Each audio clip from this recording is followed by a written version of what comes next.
Price the Lord. பிலிப்பியர் 3வது அதிகாரம் 20வது வசனத்தை நோக்கி பார்க்கலாம். ஸ்தோத்திரம். நம்முடைய குடியிருப்போ பரலோகத்தில் இருக்கிறது. அங்கே இருந்து கர்த்தராய் இருக்கிற இயேசு கிறிஸ்து என்னும் இரட்சகர் வர எதிர்பார்த்து கொண்டிருக்கிறோம். இப்போ மைக்கில் வாசித்தோம். இப்போ நம்ம எல்லாரும் சேர்ந்து வாசிக்கணும். அதுக்கு ஒரு காரணம் உண்டு, அப்புறம் சொல்லுகிறேன். வாசிப்போமா? எல்லாரும் சேர்ந்து எல்லாரும் பின்னால் இருக்கிறவங்களும் வாசிக்கலாம். நம்முடைய குடியிருப்போ பரலோகத்தில் இருக்கிறது, அங்கே இருந்து கர்த்தராயிருக்கிற இயேசு கிறிஸ்து என்னும் இரட்சகர் வர எதிர்பார்த்து கொண்டிருக்கிறோம். நல்லா பேசுதா இந்த வசனம்? மெசேஜே இதுலயே அடங்கிருச்சா? அப்போ என்ன ஆத்துமாவே போட்டுடலாமா? மெசேஜ் இதுல அடங்கிருச்சு. 2 விஷயங்கள். நம்முடைய குடியிருப்பு வார்த்தைக்கு இங்கிலீஷ் பைபிள்ல சிட்டிசன்ஷிப் என்று பேர். அல்லேலூயா. இங்கேருந்து இந்தியாவிலேருந்து அமெரிக்காவுக்கு போகிற சில ஜனங்கள், வேலைக்காக போகிறவங்க ரொம்ப நாள் அங்கே தங்கிட்டாங்கன்னாக்கா அவங்களுக்கு ஒரு கார்டு ஒன்று கொடுப்பான், க்ரீன் கார்டுன்னு கொடுப்பான். இந்த க்ரீன் கார்டுக்கு அப்ளை பண்ணணும். அதுக்கு ஒரு 1008 ப்ரொசீஜர் இருக்குது. இதெல்லாம் பெரிய தலைவலி பிடிச்ச ப்ரொசீஜர். அது வாங்கிட்டோம்னா நம்ம வந்து யூஎஸ் சிட்டிசனாக மாறிடுறோம். எப்போ வேணால் யூஎஸ்க்கு போகலாம், வரலாம். யூஎஸ் மக்கள் பேசுகிற மாதிரி ஃபைன்ட்டு பேசி என்த்தையோ பண்ணி நம்ம பெரிய ஆளை காட்டிக்கிறதுக்குன்னு அது ஒரு பெரிய ஒரு மகிழ்ச்சி வந்துடுது. நம்ம யூஎஸ் சிட்டிசன் அப்படின்ட்டு ஒரு ஒன்றுமே இல்லை. ஆஃப்டர் ஆல் இந்தியாவிலேருந்து அமெரிக்காவுக்கு போய் அமெரிக்க டாலரை நம்பி போன மக்களுக்கு ஒரு சிட்டிசன்ஷிப்புக்கு ஒரு கார்டு வந்தாலே இவ்வளவு பெரிய ஆச்சரியமும் ஒரு பெரிய மகிழ்ச்சியும் வருமானால், அமெரிக்கன் சிட்டிசன் ஆகிறது தப்புன்னு நான் சொல்லவில்லை. நீங்கள் என்ன அப்படி ஆக்கிறாதீங்க. Price the Lord. உங்களுக்கு அந்த வாய்ப்பு கிடைச்சதுன்னா நீங்கள் போங்க. Praise God. அல்லேலூயா. அங்கே ஒரு பிரைஸ் டவர் ஆரம்பிங்க. ஆனால் அதுவே உங்களுக்கு அவ்வளோ மகிழ்ச்சி கொடுக்குதுன்னா, பரலோகத்தின் தேவன் ஒரு ப்ரொசீஜரும் இல்லாமல் ஒரு கார்டு கொடுத்து வச்சிருக்கிறார். அதுக்கு இவ்வளவுதான் அல்லேலூயான்னா, உங்கள் நிறைய பேர் கார்டை தொலைச்ச மாதிரி தெரியுது. கார்டு கொடுத்து வச்சிருக்கு. அந்த கார்டு மேல பரலோகத்தின் தேவனுடைய சிக்னேச்சர் அதில் எழுதியிருக்கு. அல்லேலூயா. அது நமக்கு எப்போதும் அந்த கார்டை பார்க்க முடியாது, மற்றவன் பார்க்க முடியாது. நமக்கு தான் அந்த கார்டு தெரியும். அல்லேலூயா. அந்த கார்டை வச்சு நம்ம வாழும்போது நமக்கு பரலோகத்தில் என்னென்ன சொந்தமோ, நமக்கு அங்கே என்னென்ன உரிமைகள் உண்டோ அதெல்லாம் நமக்கு சொந்தமாயிரும். அமெரிக்கன் சிட்டிசன்னா அந்த எந்த கவர்மெண்ட்டுக்கு நம்ம சிட்டிசன் ஆகிறோமோ, கண்ட்ரிக்கு, அந்த தேசமானது நம்மை முற்றிலுமாய் பாதுகாக்க வேண்டும்.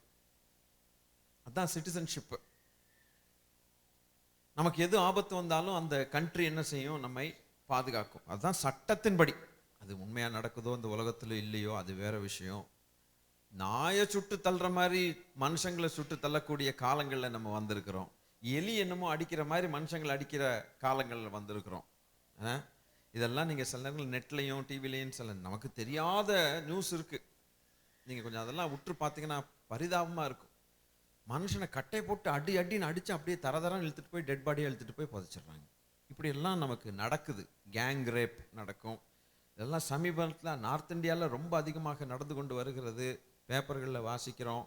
அந்த நம்முடைய தேசம் நம்மளை ப்ரொடெக்ட் பண்ணுதா இல்லையாங்கிறது அது அப்புறம். பட் சட்டத்தின்படி நம்ம எந்த சிட்டிசனாக இருக்கிறோமோ அந்த கண்ட்ரி நம்மளை அப்படி ப்ரொடெக்ட் பண்ணணும். என் தமிழ் விளங்குதோ? அல்லேலூயா.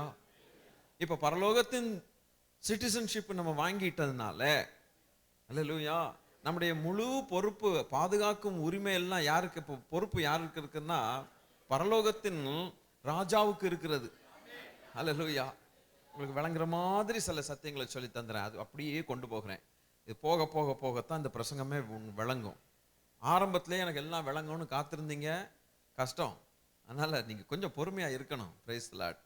அப்போ நமக்கு ஒரு சிட்டிசன்ஷிப் கார்டு ஒன்று இருக்கு. அதை சைன் பண்ணியிருக்கிறவர் இந்த பிரைஸ் கார்டு அதனுடைய ராஜா சைன் பண்ணியிருக்கிறார்.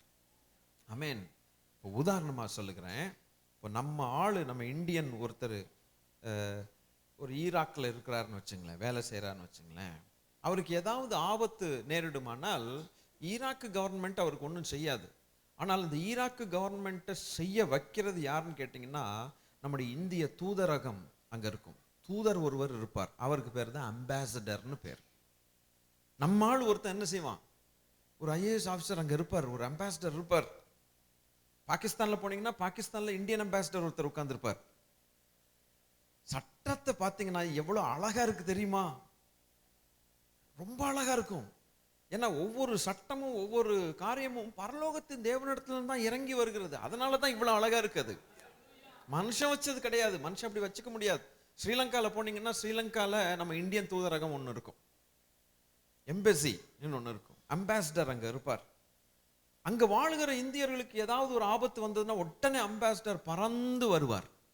ஏன்னா நம்ம கண்ட்ரி அப்படிங்கிற ஒரு இது வந்துடும். ஸ்தோத்திரம். நம்ம இந்தியாவில் எவ்வளவு கண்ட்ரியா இருந்தாலும் நம்ம கண்ட்ரியால அங்கே போனோடனே நம்ம கண்ட்ரின்னு ஒரு இது வந்துடும். Price the Lord. அவருடைய ரெஸ்பான்சிபிலிட்டி. அப்போ அவர் எதுக்காக நியமிக்கப்பட்டிருக்கிறார் அப்படின்னா, கர்த்தருக்கு ஸ்தோத்திரம், பிரச்சனைகள் வரும்போது நம்மோடு கூட இடைப்படணும். அதே நேரத்தில் அந்த பிரச்சனைகளை கொண்டு போய் கவர்மெண்ட், இந்தியன் கவர்மெண்ட்ட போய் ரிப்போர்ட்டும் பண்ணணும். அல்லேலூயா. இந்தியன் கவர்மெண்ட் ரிப்போர்ட் பண்ணி நல்ல காரியங்களை நம்ம இடத்துல கொண்டு வந்து நம்மை காப்பாற்றி இதெல்லாம் செய்யறதுக்கு டூவே ப்ராசஸ்ல அவர் நடுவில் உட்கார்ந்துருப்பார். மனுஷன்டையும் பேசணும், இங்கேயும் பேசணும், பப்ளிக்டையும் பேசணும், சிட்டிசன்ஸ்டையும் பேசணும். கவர்மெண்ட் அவர் என்ன செய்யணும், கான்டாக்ட் இருந்துகிட்டே இருக்கும். மினிட் பை மினிட் காரியங்கள் நடந்துகிட்டு இருக்கும். இதுதான் சட்டம். அல்லேலூயா. நமக்கு பரலோகத்திலும் அதே சட்டம் தான். பரலோகத்தின் பிதா பரலோகத்தில் இருக்கிறார்.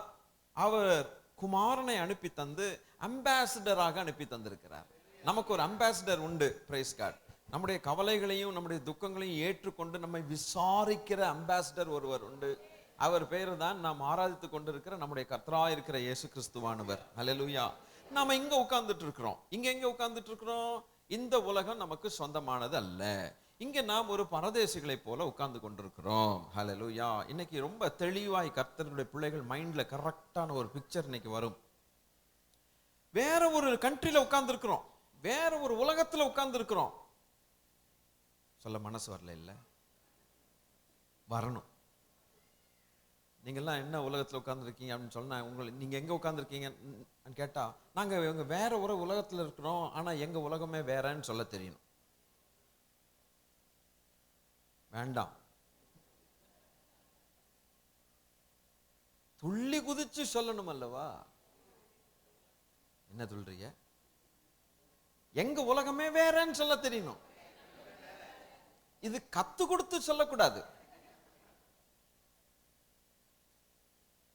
நீ ஒரு இந்தியன் சொல்றதுக்காக ஒரு 10 நாள் ட்ரைனிங் போயிட்டு வரணுமா? யாராவது ட்ரைனிங் போவாங்களா? நான் ஒரு இந்தியன் சொல்றது எப்படி அப்படின்னு ட்ரைனிங் நடத்தணும்? தேவையே கிடையாது. நம்ம இந்தியன் தான். முகத்தை பார்த்தாலே தெரியுதே. Price the Lord. நம்முடைய முகத்தை பார்த்தாலே தெரியும் இவன் பரலோகத்துக்கு சொந்தக்காரன்ட்டு. அதுதான் சத்தியம். இப்போ ஹல்லேலூயா. எவ்வளவு அழகாய் ஆச்சரியமாய் கர்த்தர் நம்மை விடுவித்திருக்கிறார் பார்த்தீங்களா? ஸ்தோத்திரம். ஆமென். எனக்கு எவ்வளவு சந்தோஷமா இருக்கு. ஏன்னா தேவ ஜனங்களுடைய கண்கள் திறக்கப்படும். இன்னைக்கு அநேக காரியங்களை சொல்ல வேணும் ரொம்ப ஆசைப்பட்டுட்டு தான் வந்தேன். நேற்று சாயங்காலம் கூட்டத்தை முடிச்சுட்டு இன்னைக்கு காலை சர்வீஸும் முடிச்சுட்டு இன்னைக்கு இப்பவும் முடிச்சுட்டு மறுபடியும் சாயங்காலம் போகணும். அதை குறித்து கவலையே கிடையாது. வியாழக்கிழமையிலேருந்து சுற்றிக்கிட்டு இருக்கிறேன். Glory to God. உயிர் ஜீவன் இருக்கிற வரைக்கும் இந்த ஊழியத்தை செய்து, அல்லேலூயா, ஜீவன் போயிருச்சுனாக்கா அப்போ தேவனிடத்துலேருந்து நாங்கள் போய் பரிசுகளை வாங்க வேண்டாமா? ஆமென். நீங்கள் காது கொடுத்து கேட்டாலும் சரி, கேட்காட்டினாலும் சரி, எனக்கு உண்டு பரிசு.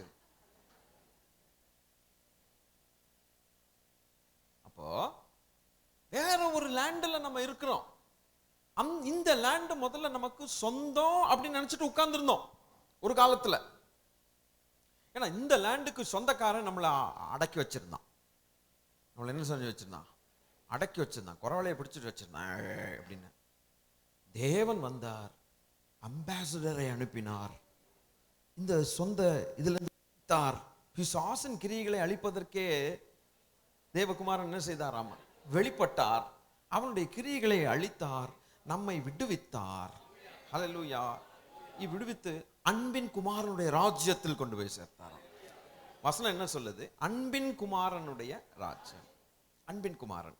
இன்னைக்கு அந்த சிட்டிசன்ஷிப்குள்ளாக நம்மளை ஃப்ரீயா கர்த்தர் என்ன செஞ்சிட்டாரு? நம்மள போட்டு வச்சுட்டாரு.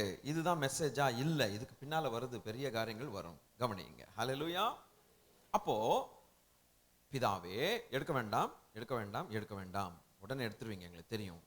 ஸ்தோத்திரம். 17வது அதிகாரத்துல அப்படி சொன்னா தான் எடுக்க மாட்டீங்க, தடுமாறும். அப்புறம் யோவான்னு சொல்லிட்டீங்க, அதுக்குள்ள ஒரு ஆள் சொல்லிட்டாரு. பைபிள் எக்ஸாம் நல்லா எழுதிருக்கீங்களா? Very good. சரி, அப்போ யோவான் 17ல கர்த்தர் சொன்னது என்னன்னா, பிதாவே இவர்களை உலகத்திலிருந்து என்ன செய்யணும், எடுக்கணும்னு சொல்லி நான் உங்களை வேண்டிக் கொள்ளல. ஸ்தோத்திரம். உலகத்துல தான் வச்சிருங்க, உலகத்துல தான் இருக்கிறாங்க, அதாவது வேற ஒரு கண்ட்ரில தான் இருக்கிறாங்க, வேற ஒரு உலகத்துல, இந்த உலகத்துல தான் இருக்கிறாங்க. ஆனா நீர் என்னை அனுப்பினது இந்த பிள்ளைகளை இந்த உலகத்திலிருந்து பிரித்து உம்முடைய ராஜ்யத்தில் சேர்க்கும்படியாக அனுப்பினீர். நீர் எனக்கு கொடுத்தவர்களுக்கு உமது மகிமையை நான் வெளிப்படுத்தினேன். கர்த்தர் செய்த சில காரியங்களை யோவான் 17க்கு வரணும், எடுக்க வேண்டாம்னு சொன்ன, இருந்தாலும் வேற வழி இல்லை.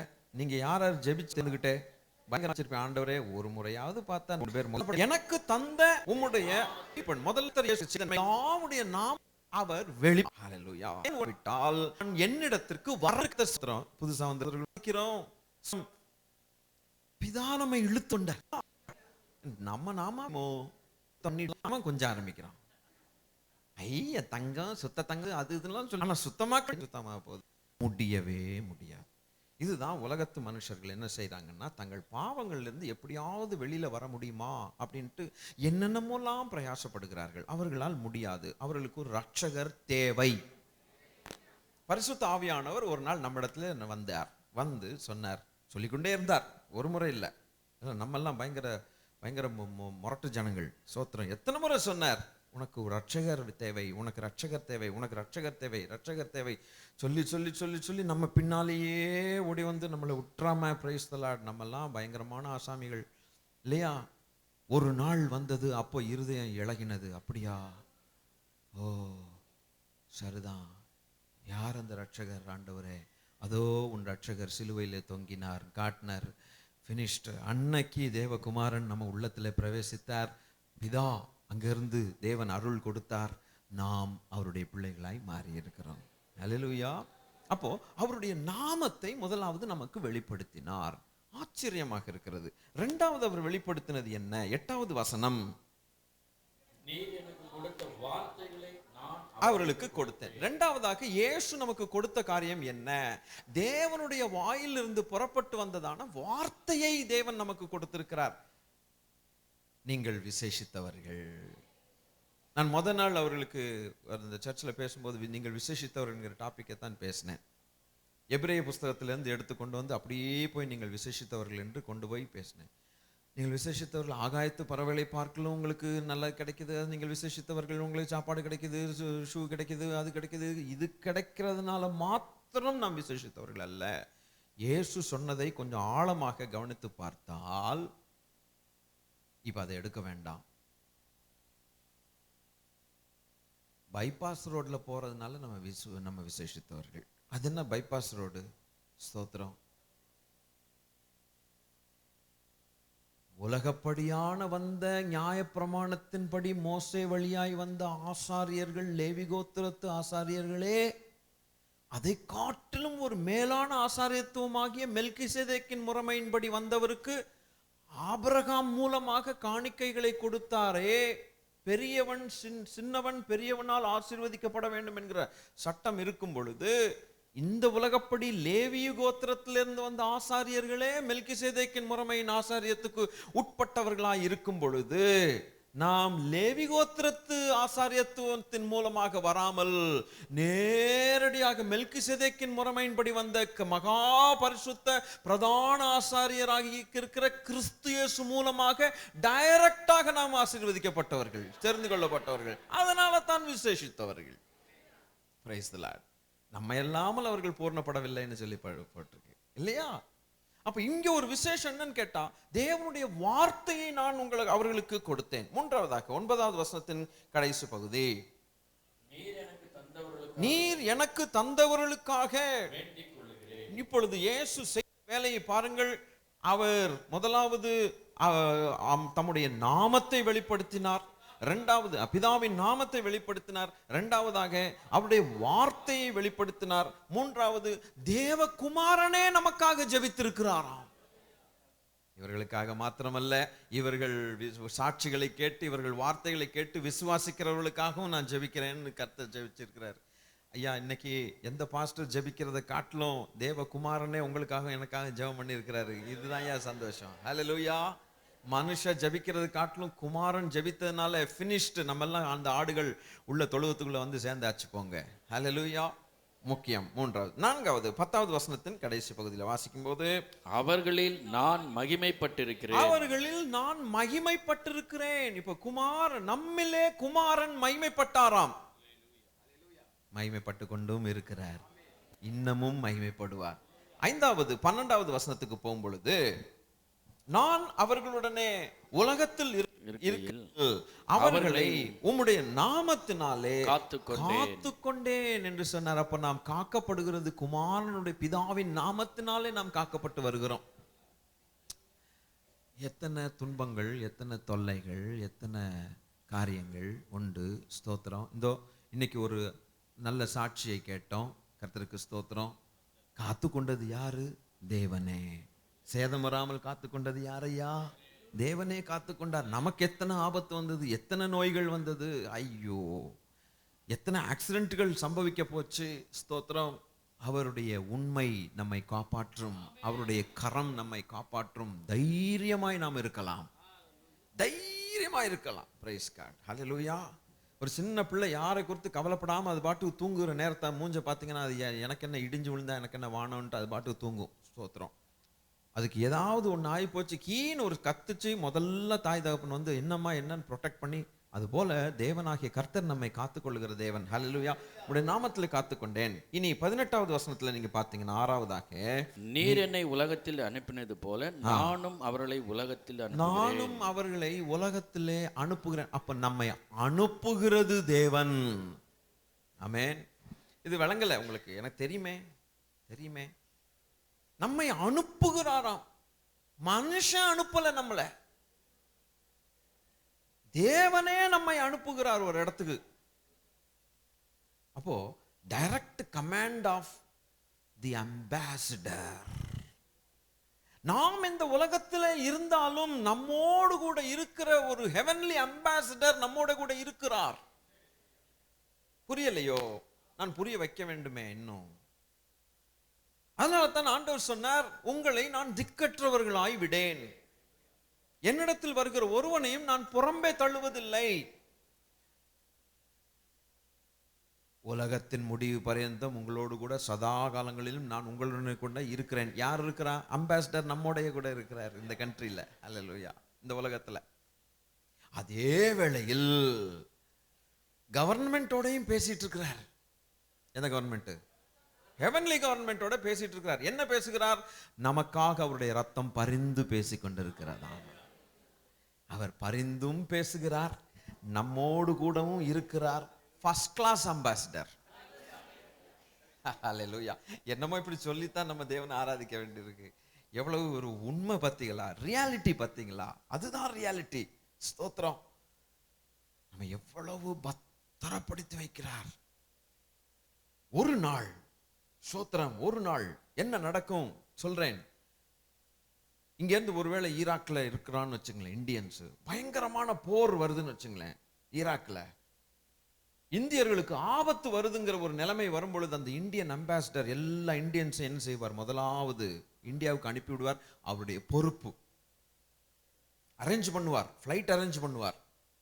அவ்வளவு இந்தியன்ஸ் இன்னைக்கு வந்துடணும் இந்த டைம்ல ஃப்ளைட்னு சொல்லி எல்லா இந்தியன்ஸும் நாட்டுக்கு இந்தியாவுக்கு அனுப்பி விட்டுருவார். அனுப்பி விடுகிற வரைக்கும் அவர் அங்கதான் இருப்பார். சந்தோஷமாய் தைரியமாய் நம்முடைய தாய்நாட்டுக்கு என்ன செய்யலாம்?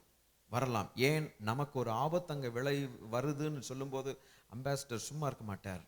கவர்மெண்டோட பேசி மினிட் டு மினிட் அனுப்பி விட்டுருவார். அனுப்பி விட்டு கடைசியில் கவர்மெண்ட் என்ன செய்யும் தெரியுமா? அம்பாசிடரையும் கூப்பிட்டுரும். அந்த அம்பாசிடர் தூதர் அந்த தூதர் இந்திய தூதரையும் என்ன செய்யும்? நம்ம இந்தியன் மக்களும் இருக்க மாட்டாங்க, அங்கே இந்திய தூதரும் இருக்க மாட்டாங்க. அதுபோல பிரைஸ் தி லார்ட், பரலோகத்தின் பிதா ஒரு நாள் இங்க சண்டை நடக்க போகுதுன்னு தெரியும். Praise God. இந்த உலகம் அழிவுக்கென்று வைக்கப்பட்டிருக்கிறது என்று வேதவசனம் சொல்லுகிறது. உங்களுக்கு புரியுதோ புரியலையோ? புரியுதா? Price the Lord. அழிவுக்கென்று வைக்கப்பட்டிருக்கிற இந்த உலகத்துல பரலோகத்துக்கு சொந்தமான அந்த கண்ட்ரிக்கு சொந்தமான அத்தனை பேரையும் ஃபிளைட் ஏத்தி விட்டுருணும். தூதரும் கூடவே என்ன செய்வார்? வருவார். அல்லேலூயா. நமக்கு எவ்வளவு தைரியம். இயேசு மகாராஜா சீக்கிரம் வரப்போகிறார். அம்பாசிடர் நம்மளை வந்து கூப்பிட போகிறார். மத்திய ஆகாயத்திலே எக்கால சத்தம் துணிக்கும். அந்த அம்பாசிடரோட நிறைய சர்வெண்ட்ஸ் இருக்கிறாங்க, நிறைய வேலைக்காரர்கள் இருக்கிறாங்க, நிறைய வேலைக்காரர்கள். அவங்க போய் வடக்கு தெற்கு மேற்கு கிழக்கு ஆகிய எத்தனை பேர் பரலோகத்து கிரீன் கார்டு வச்சிருக்கிறான்னு பார்ப்பாங்க. அவங்களுக்கு தெரிஞ்சு போயிடும், பார்த்தா தெரிஞ்சு போயிடும். ஸ்தோத்திரம். இப்போ நம்மளை பார்த்தா தூதர்களுக்கு தெரியும். Praise God. பக்கத்தில் இருக்கவங்க ஒருவேளை உங்களுக்கு தெரியாமல் இருக்கலாம். அவ்வளோ ஐக்கியம். ஆனா தூதர்களுக்கு அழகா தெரியும். ஏன் தெரியுங்கிறது கொஞ்சம் கொஞ்சம் பொறுத்து நம்ம கேட்கணும். கண்டுபிடிச்சிருவாங்க. பரிசுத்த தூதர்கள் பரிசுத்தவான்களை கண்டுபிடிப்பார்கள். ஸ்தோத்திரம். அசுத்த தூதர்களுக்கும் தெரியும் பரிசுத்தவான்கள் தெரியும். ஊதுனொன்னு யார் காதுல அந்த சத்தம் கேட்குங்கிறதும் தெரியும். நம்ம காதுல விழுங்குற நம்பிக்கையில நம்ம உட்கார்ந்து இருக்கிறோம். Price the Lord. அந்த சத்தத்தை கேட்கணும்னு ஆசைப்படுகிறோம். அவன் நம்முடைய அம்பாசிடர் நம்மளை கூப்பிட போறாருன்னு நமக்கு தெரியும். அல்லேலூயா. கூப்பிடுவார். கிழக்கு மேற்கு வடக்கு தெற்கு எல்லாரையும் கூட்டுங்கள், பலியினால் உடன்படிக்கை செய்தேன் பரிசுத்தவான்களை கூட்டுங்கள் என்பார். சங்கீதம் 50:4. இதுக்கு வேகமா வாசித்தணும், ஏன்னா நமக்கு நேரம் கிடையாது. சங்கீதம் 50:4, 4-5 என்னமோ இருக்கும். 5 வாசிங்கள். பலியினால் என்னோட உடன்படிக்கை பண்ணின என்னுடைய பரிசுத்தவான்களை என்னிடத்தில் கூட்டுங்கள் என்பார். அம்பாசிடர் கூப்பிடுறாரா? பரலோக பிதா என்ன செய்றார்? கூப்பிட்டார். பலியினாலே உடன்படிக்கை செய். எந்த பலியினாலே?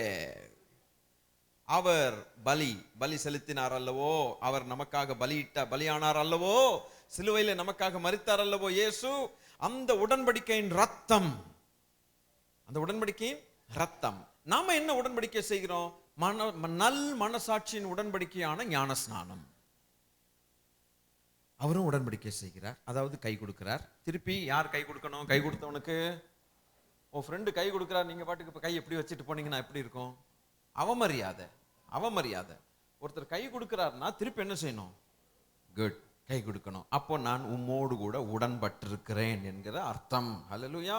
அவர் தம்முடைய ரத்தத்தை சிந்தி கை கொடுத்திருக்கிறார். ஸ்தோத்திரம். நம்ம என்ன செய்யணும்? நல்ல மனசாட்சியோடு ஞானஸ்நானம் எடுத்து அவரோடு கூட உடன்படிக்கை செய்து கொள்ள வேண்டும். எப்போ? அவர் வருகிறதுக்கு முன்னமே. அவர் வந்துட்ட பிறகு கை கொடுக்கிறேன் காலை கொடுக்கிறேன்னா ஒண்ணும் பண்ண முடியாது. தலையே கொடுத்து பிரயோஜனம் கிடையாது. அவர் வந்த பிறகு ஒன்றும் நடக்க முடியாது. Price the Lord. அவர் வருகிறதுக்கு முன்னமே கை கொடுத்துடணும். ஞானஸ்நானம் எடுக்காதவர்களுக்கெல்லாம் சொல்லுகிறேன், அவர் கை கொடுத்து ரெடியா நிக்கிறாரு. Price the Lord. நீங்க கை கொடுக்கிறது தாமதம் தான் ஒழிய அவர் கை கொடுக்கிறது என்னைக்குமே தாமதமே கிடையாது. அவர் எல்லா முழு உலகத்திலும் அன்பு கூர்ந்தார் என்று எழுதியிருக்கிறது.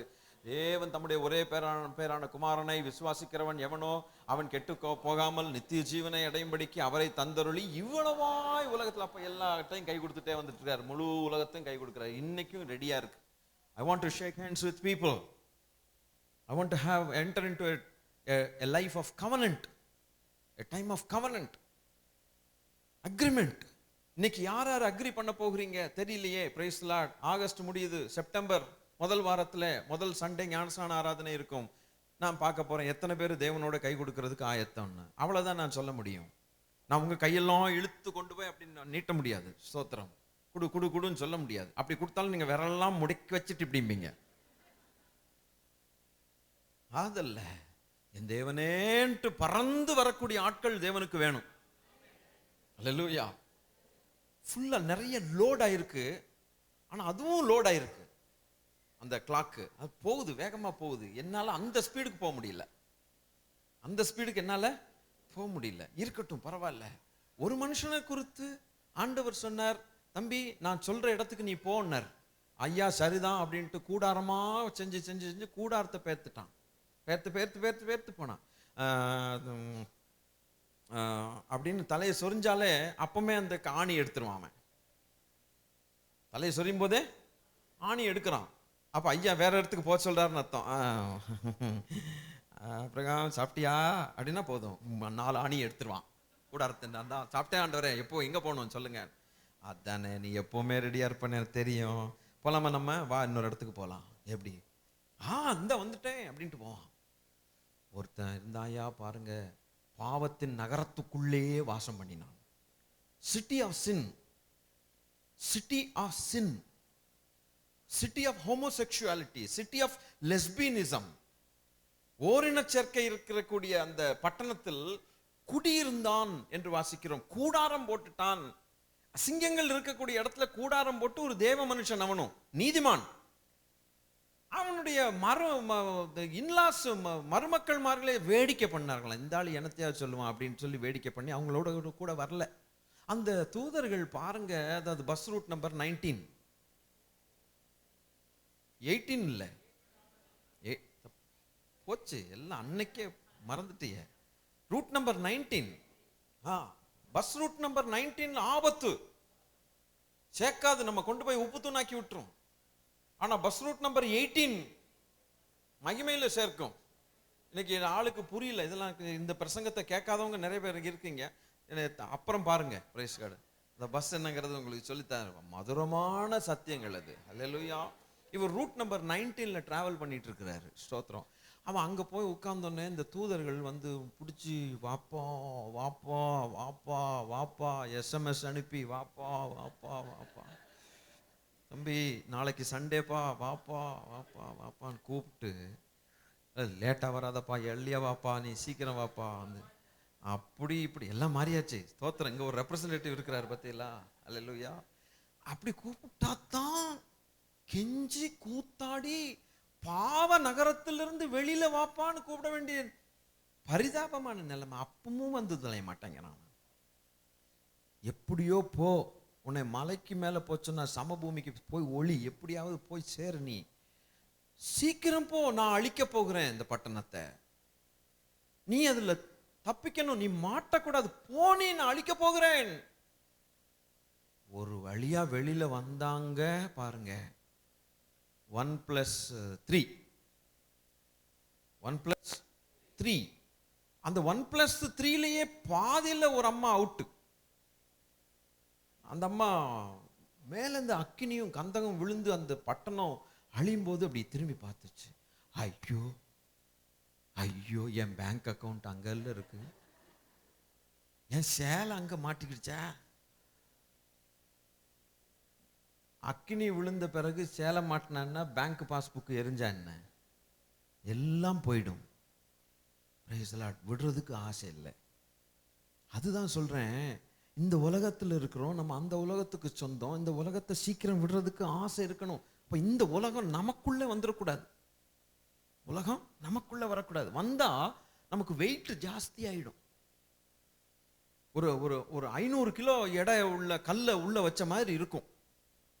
தும்னு உட்காருவோம், ஈஸியா என்ன செய்ய முடியாது, எழும்ப முடியாது. லோத்தம்மாவுக்கு அந்த மாதிரி ஆயிப்போச்சு. ஸ்தோத்திரம். அந்த அம்மாவுக்கு வேற விதமான கல், அதை திரும்பி பார்க்க வைக்கிற ஒரு கல் அதுக்குள்ள இருந்திருக்கு. தப்புன்னு திரும்பி பார்த்துருச்சு. இப்படி பார்க்காதன்னா பார்ப்போம்ல, நம்ம ஐட்டமே அப்படித்தானே. Price the Lord. செய்யாதன்னா செய்வோம். பார்த்ததே பாருங்க, டைன்னு உப்பு தூணாயிருச்சு, சால்ட் பில்லர் ஆயிடுச்சு. இந்நாள் வரைக்கும் அப்படித்தான் அந்த அம்மா நிற்கிது தனியாக, மழையிலையும் வெயிலையும். பாவம். ஸ்தோத்திரம். கொடையே கிடையாது, நிற்கிது. அவ்வளோதான், முடிஞ்சு போச்சு வாழ்க்கை. சரி, அந்த 1+3ல இப்போ நான் 1+2, நீங்கள்லாம் வசனம் தெரியுங்கிற அபிப்பிராயத்தில் பேசி கொண்டிருக்கிறேன், விடுகதை அல்ல. அந்த 1+2 தப்பிச்சோண்டான்னு சொல்லி வந்தா, அந்த 2 பொம்பளை பிள்ளைங்க, 2ன்னு சொன்னேன், 2 பொம்பளை பிள்ளைங்களையும் அவுட். ஒரு மட்டமான ஒரு செயலை செய்ய வேண்டிய ஒரு நிலைமை வந்துருச்சே. அடாடாடாடா, அம்மோன் மோவாப் அப்படிங்கிற 2 சந்ததிக்கு காரணமாயிட்டாங்களே. கடைசியில் இந்த ஒரே ஒரு மனுஷன், அவனுடைய சரித்திரமும் அத்தோட போனதுதான். ஆனாலும் நீதிமான். எங்க? Bus route number 19. Route number 19ல வந்த வினையை பார்த்தீங்களா? ஒருத்தனை பிடிச்சி கூப்பிட்டு கூப்பிட்டு கூப்பிட்டு கூப்பிட்டு கூப்பிட்டாலும் அவன் தேரலையே. இன்னைக்கும் அப்படித்தான் இருக்கு தேவஜனமே. தேவனை நேசிக்கிறவர்கள் யாரும் அவர்களை கூப்பிட வேண்டிய அவசியம் இல்லை. தேவனை தேடுகிறவர்களுக்கு எந்த ஒரு பிரஷரும் கொடுக்க வேண்டிய அவசியமே இல்லை. அதுதான் ப்ரூஃப் நம்ம ஆண்டவரை நேசிக்கிறோமா இல்லையாங்கிறது. யாரும் சொல்லாமலேயே தேவனை நாம் ஆராதிக்கிறோம், யாரும் சொல்லாமலேயே உற்சாகமா இருக்கிறோம், யாரும் கூப்பிடாமலேயே இருக்கிறோம். அப்ப ஆண்டவருக்கு ஒரு மனக்கவலை உண்டாக்காத கர்த்தருடைய பிள்ளைகள், ஆண்டவருக்கு தலைவலி கொடுக்காத கர்த்தருடைய பிள்ளைகள். ஆனால் ஒரு லோத்து குடும்பத்துக்கு ஆண்டவருக்கு எவ்வளவு தலைவலி தெரியுமா? ஆனா அன்பின் நிமித்தம் கர்த்தர் வற்புறுத்தினார். ஆனால் அவருடைய உள்ளத்துல அவர் என்ன நினைச்சிருப்பார் கொஞ்சம் யோசிச்சு பாருங்களேன்.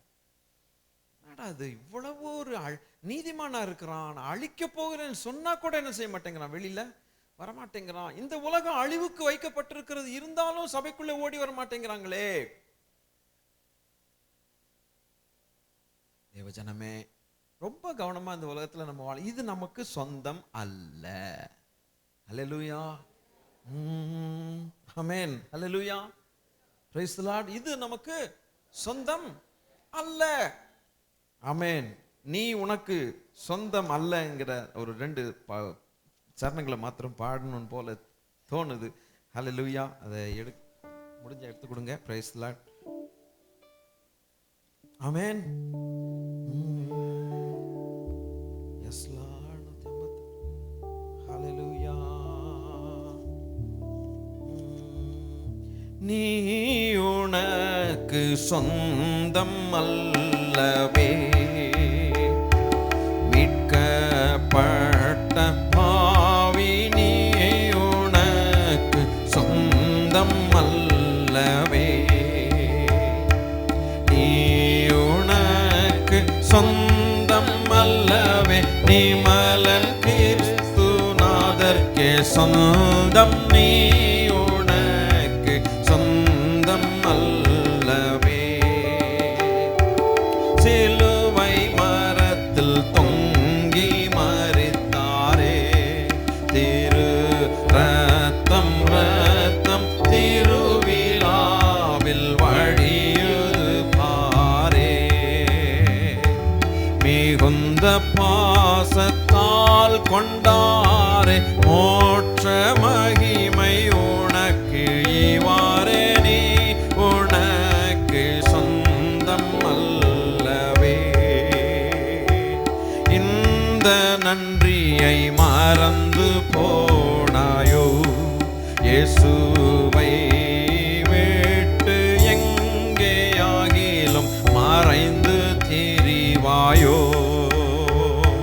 சந்ததமும் திந்தியங்காயமும் சுவாமி கிறிஸ்தினுடைய நல்லவோ, நீ உனக்கு சொந்தம் அல்லவே. கைதட்டி பாடுவோமா? ஹல்லேலூயா. பழைய பாவத்தாசை வருகுதோ, பசாசின் மேலே பட்சம் உனக்கு திரும்ப வருகுதோ, அற்ப நிமிஷத்தாசை காட்டிய அக்கினி கடல் தள்ளுவானே, நீ உனக்கு சொந்தம் அல்லவோ, நீ உனக்கு சொந்தம் அல்லவே, நீ மலன் கிறிஸ்துநாதர்க்கே சொந்தம், நீ உனக்கு சொந்தம் அல்லவோ. நீ உனக்கு சொந்தமே இல்லைன்னு ஆண்டவர் சொன்னார். இந்த உலகம் நமக்கு பாத்திரமாய் இருக்காது. ஹல்லேலூயா. நம்முடைய ராஜன் சீக்கிரம் வரப்போகிறார். சரி, இந்த நாம் ஆனாலும் இந்த உலகத்திலே நாம் இருக்கிறோம். கர்த்தருக்கு ஸ்தோத்திரம். ஹல்லேலூயா. அப்போ என்ன நம்முடைய ஆட்டிடியூடாக இருக்கணும்? இந்த உலகத்துக்கு நாம் உலகத்தில் இருந்தாலும் நம்முடைய நோக்கம் எப்படியாக இருக்க வேண்டும், அதைத்தான் இந்த காலையில் யோசித்து பார்க்கணும். என்னுடைய 3 part மெசேஜ் இதில் ரொம்ப லெங்க்தியாக போகும். ஆனாலும் தேவனுடைய ஆவியானவர் எப்போ நிறுத்த சொல்லுகிறாரோ நான் அப்போ நிறுத்துகிறேன். நம்முடைய டைமையும் பார்த்து நான் அதை உங்களுக்கு செய்கிறேன். நீங்கள் பயந்து ஹார்ட் அட்டாக் வந்து போயிடக்கூடாது உங்களுக்கு. அல்லேலூயா. இந்த உலகத்தில் நம்முடைய ஆட்டிடியூடு எப்படி இருக்கணும்? கர்த்தருக்கு ஸ்தோத்திரம். நாம் இந்த உலகத்தில் எப்படிப்பட்டவர்கள்? மத்தேயு 5வது அதிகாரம் 14வது வசனம். மத்தேயு 5வது அதிகாரம் 14வது வசனம். வேகமாக வாசித்தால் நீங்கள் நிறைய உலகத்துக்கு காரியங்களை வெளிச்சமாய் இருக்கிறீர்கள். நீங்கள் உலகத்துக்கு வெளிச்சமாய் இருக்கிறீர்கள். மலையின் மேல் இருக்கிற பட்டணம், மலையின் மேல் இருக்கிற பட்டணம் மறைந்திருக்க மாட்டாது. கடைசியில் இருக்கிறவங்களும் கொஞ்சம் படிக்கலாமா எல்லாரும் சேர்ந்து? நீங்கள் உலகத்துக்கு, ஏதோ உங்களுக்கு ஸ்கிரீன்ல வரும், உலகத்துக்கு வெளிச்சமா இருக்கிறீர்கள். அப்ப நீங்கள் வாழுகிற உலகத்துக்கு நீங்கள் லைட்ஸ். கம்பேர் பண்ணுங்க வில்லியம்ஸ் இங்கிலீஷ்ல. Praise Lord. நீங்கள் வாழுகிற இந்த பூமி, இந்த உலகம் இருக்கே, உங்களுக்கு சொந்தமானது அல்ல. உலகத்திலிருந்து உங்களை என்ன செய்திருக்கிறேன்? நான் பிரித்து எடுத்து உலகத்தில் வைத்திருக்கிறேன். எப்படி? அல்லேலூயா சொல்லுங்க. எதுக்கு சொன்னீங்க?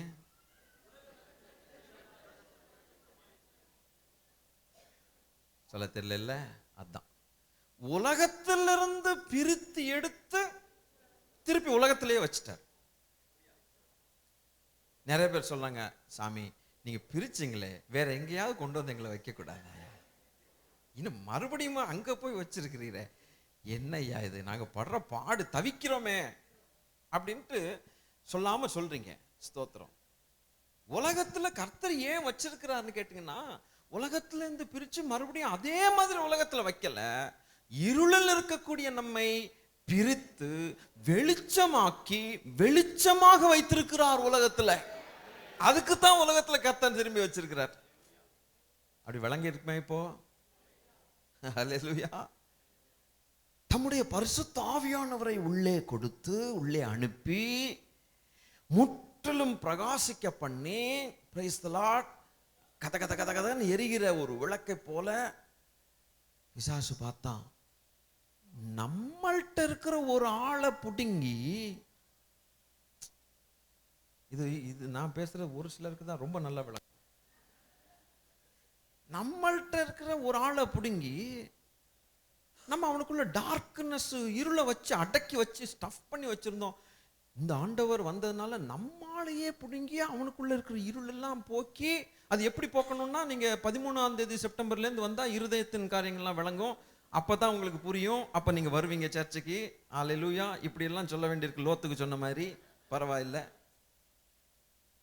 புடுங்கி அவனுக்குள்ள தேவனுடைய ஆவியை அனுப்பி அவனை முற்றிலுமாக வெளிச்சமாக்கி, புகை பிடிக்கிறவன் இப்ப புகை பிடிக்க மாட்டேங்கிறான், அந்த ஆளு கல்லு குடிக்கிறவன் கல்லு குடிக்க மாட்டேங்கிறான், சினிமா பார்க்குறவன் சினிமாட்ட போக மாட்டேங்கிறான், என்னடா அசுத்தமான வார்த்தைகளை பேசுறவன் பேச மாட்டேங்கிறான்.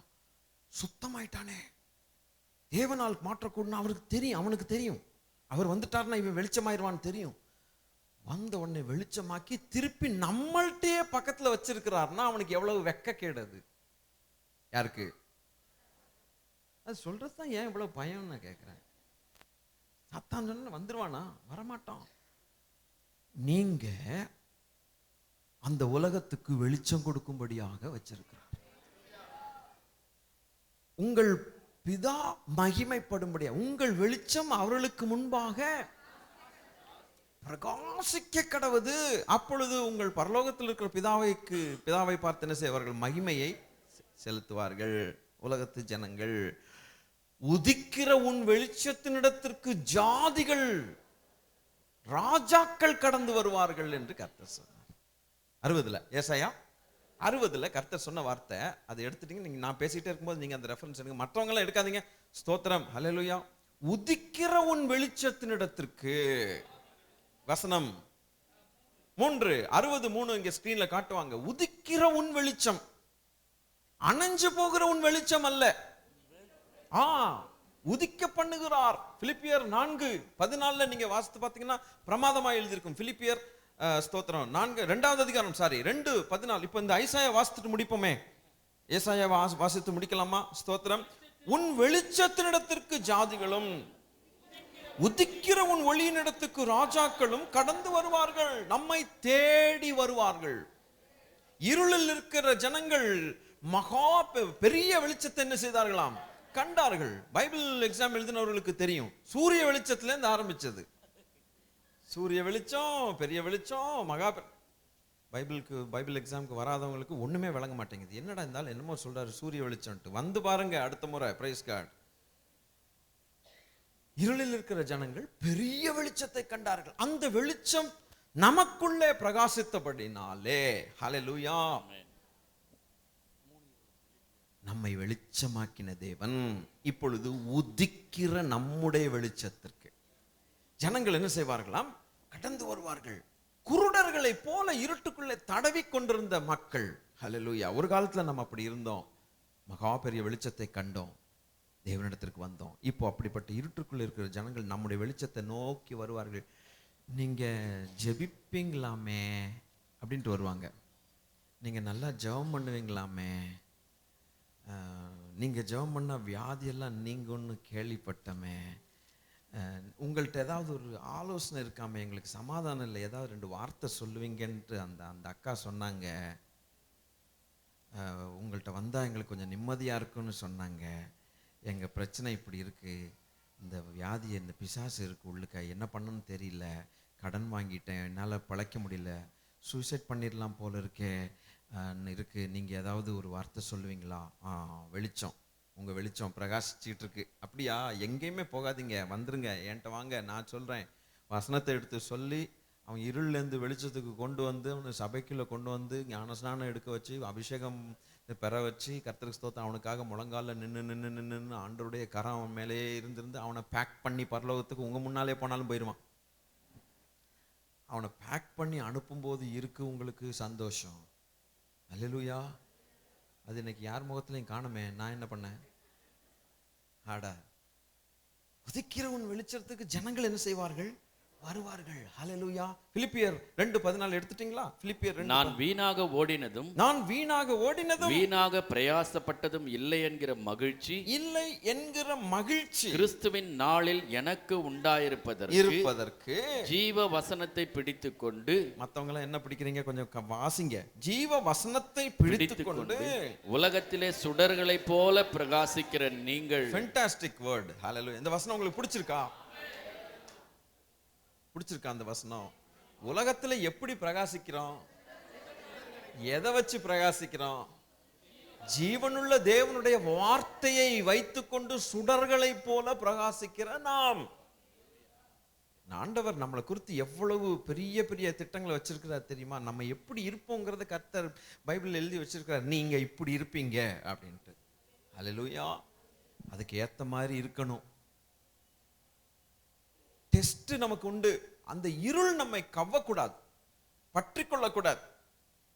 வெளிச்சம் தான் இருளை போக்கணுமே ஒழிய இருளானது வெளிச்சத்துக்கு விரோதமாக எந்திரிச்சு நம்ம வெளிச்சம் இருளடையக்கூடாது. உங்கள் வெளிச்சம் இருளடையாதிருக்கும்படிக்கு ஜாக்கிரதையாயிருங்கள் என்று கர்த்தர் சொன்னார். வெளிச்சம் இருளைத்தான் போக்கும், இருள் கொண்டு வந்து வெளிச்சத்தை கவ்விடக்கூடாது. இந்த பக்கம் இன்னைக்கு அநேக தேவனுடைய பிள்ளைகள் வெளிச்சமான விளக்குகளா இருக்கிறாங்க. ஆனாலும் அவங்களுக்குள்ள ஒரு நாள் பிரகாசிச்சாங்க, இன்னைக்கு பிரகாசிக்க முடியலன்னு கேட்டா உலகத்துல இருக்கிற இருள் அவங்களுக்குள்ள வந்து வெளிச்சத்தை மங்க போக பண்ணிருச்சு. வெளிச்சமே இல்லாம இருக்கு, வெறும் விளக்கு தான் இருக்கு, ஃபுல்லா இருளா இருக்கு. இந்த கால வேளையில செக் பண்ணிக்கலாம், நம்ம வெளிச்சமா இருக்கிறோமா இல்ல ஸ்தோத்திரம் இருளா இருக்கிறோமா? தன் சகோதரனை பகைக்கிறவன் இன்னும் இருளிலே இருக்கிறான் என்று ஆண்டவர் சொன்னார். எவ்வளவு பெரிய இருள்! உன் கண்ணானது நல்லா இருந்தா உன் சரீரம் பூரா வெளிச்சமா இருக்கும். உன் கண் இருட்டாச்சுன்னா எவ்வளவு பெரிய இருள்னு பாருங்கன்னு ஆண்டவர் சொல்லிட்டார். கண்ணின் பார்வை இருளை கொண்டு வரும். சகோதரனை பகைத்தல், அன்பில்லாத சுபாவங்கள் இருளை கொண்டு வரும். ஸ்தோத்திரம். நாம் பகைக்கிறதுக்கு தேவன் நமக்கு லைசன்ஸ் கொடுக்கவே இல்லை. ஸ்தோத்திரம். ஒருவனுடைய காரியங்கள் பிடிக்காமல் இருக்கலாம், ஒருவர் செய்கிறது பிடிக்காமல் இருக்கலாம், ஆனால் அது நிமித்தம் நீங்கள் விலகி இருந்தால் தப்புன்னு ஆண்டவர் என்னைக்குமே சொல்லலை. ஆனால் அந்த மனுஷனையே நீ பகைத்தால் நாம் தேவனுக்கு விரோதமாய் பாவம் செய்கிறோம், நமக்குள்ள இருள் வருகிறது. மறுபடியும் நமக்குள்ள இருக்கிற வெளிச்சம் போச்சே. ஸ்தோத்திரம். அதனாலதான் ரொம்ப கவனமா இருக்கணும். ஸ்தோத்திரம். வெளிச்சத்தின் பிள்ளைகள். எவரையும் மன்னித்து விட்டால் நம்ம ஈஸியா வெளிச்சமா இருக்கலாம். எதையும் நம்ம ரொம்ப லேசா எடுத்துட்டா ஈஸியா என்ன செய்யலாம்? வெளிச்சமா இருக்கலாம். இருள் மாத்திரம் வந்து விடக்கூடாது நம்ம ஜீவியத்துல. கர்த்தருக்கு ஸ்தோத்திரம். சுடர்களை போல பிரகாசிக்கிற நீங்கள் என்ன செய்யணுமாம்? அடுத்த வசனத்துல, கோணலும் மாறுபாடுமான சந்ததியின் நடுவிலே குற்றமற்றவர்களும் கபடற்றவர்களும் தேவனுடைய மாசற்ற பிள்ளைகளாய் இருக்கும்படிக்கு எல்லாவற்றையும் முறுமுறுப்பில்லாமலும் தர்க்கிப்பில்லாமலும் செய்யுங்கள். இப்ப இந்த பொல்லாத உலகம் எப்படிப்பட்ட உலகங்கிற ஒரு டிஸ்கிரிப்ஷன் அங்க இருக்கு. ஒரு நல்ல கேரக்டர் ஆஃப் த வேர்ல்டு ஆண்டவர் கொடுத்திருக்காங்க. இந்த உலகத்தினுடைய கேரக்டர் எப்படி, பொல்லாத உலகம் எப்படியாம் அந்த உலகம் இருக்கிறது? கோணல் மாறுபாடான சந்ததி நிறைஞ்ச உலகம். கோணலான உலகமா இருக்க. ஸ்தோத்திரம். ஒரு கோடு போட்டாலும் ஸ்ட்ரைட்டா வர மாட்டேங்குது, எல்லாம் கோணலான கோடா தான் இருக்கு. ஸ்தோத்திரம். அப்ப மாறுபாடு இருக்கிற சந்ததி நடுவுல தான் நம்ம வாசம் பண்ணுகிறோம். அவன் நம்மளை நேசிப்பான், நம்மளை நல்ல நீதியா பேசுவான்னு ஒரு காலம் எதிர்பார்க்க கூடாது. உலகத்தில் மனுஷர்கள் மாட்டாங்க. தெரிஞ்சுக்கிட்டு தான் நம்ம என்ன செய்யணும்? வெளிச்சமா தான் இருக்கணும். ஸ்தோத்திரம். உலகத்திலிருந்து நியாயம் வருகிறது இல்லை. நியாயாசனத்திலே சொல்ல வேண்டாம், சண்டைக்கு வந்துருவாங்க யாராவது, எப்படிடா அந்த மாதிரி பேசுனேன்ட்டு. அது பைபிள்ல போட்டிருக்கே. நியாயாசனத்தில் என்ன இருக்க கண்டேன்? அநீதி இருக்க கண்டேன்னு போட்டிருக்கு. கோணல் மாறுபாடு அநீதி இருக்கத்துக்கு கூடிய அந்த உலகம். இதுல இருந்து நமக்கு ஒரு ஆறுதல், கம்ஃபர்ட் கிடைக்கும். நம்ம கண்ணீரை ஒருத்தன் துடைக்க போறான்னு எதிர்பார்க்கவே பார்க்காதீங்க. உலகம் உங்களை பகைத்தால் நீங்க என்ன பண்ணுங்க? ஆச்சரியப்படாதுங்கன்னு சொன்னாங்க ஆண்டவர். யாரை பகைக்கும்? உண்மையான ஆண்டவருடைய பிள்ளைகளை இந்த உலகம் பகைக்கத்தான் செய்யும். ஸ்தோத்திரம். அல்லேலூயா. விக்கெட்னஸ் இருக்கக்கூடிய, ஈவில் இருக்கக்கூடிய, ஒரு பொல்லாப்பு இருக்கக்கூடிய இடத்துல நீங்க வெளிச்சமா நீங்க போய் நின்னீங்கன்னா ஒரு மாதிரி ஸ்பெசிமென் மாதிரி பார்ப்பாங்க உங்களை. வித்தியாசமா பார்ப்பாங்க. இது என்ன ஒரு மாதிரி சைஸ்ல வந்திருக்குது அப்படின்னு, ரொம்ப பிரகாசமா எல்லாம் போட்டிருக்கு ஏய் அப்படின்னு. குடிகாரங்க மத்தியில் நம்ம போய் பைபிள் எடுத்துட்டு போய் நீங்க நின்று பாருங்க, டெஸ்ட் பண்ணி பாருங்களேன். இன்னைக்கு நைட்டு அவன் இப்படி இப்படி இப்படின்னு இருக்கிற இடத்துல எல்லாம் நீங்க நல்லா வெள்ளை சட்டை வெள்ளை பேண்ட்டை போட்டுட்டு ஒரு பைபிளை எடுத்துட்டு போட்டு சகோதரரே அப்படின்ட்டு போய் பாருங்க. அவ்வளவுதான். அடுத்த நிமிஷம் வாயை திறந்து நம்மளை ஊத்திடுவான். நீயும் சகோதரன் தான் எனக்கு, வா அப்படின்னு. அவனுக்கு தெரியும் இவன் வேற ஆளு, ஸ்பெசிமன் மாதிரி நம்மளை பார்ப்பாங்க. உங்க ஆபீஸ்ல எல்லாரும் பொய் சொல்லிட்டு இருக்கிறாங்க, நீங்க பொய் சொல்ல முடியல. நீங்க கர்த்தருடைய பிள்ளை, நீங்க வெளிச்சமா இருக்கிறீங்க.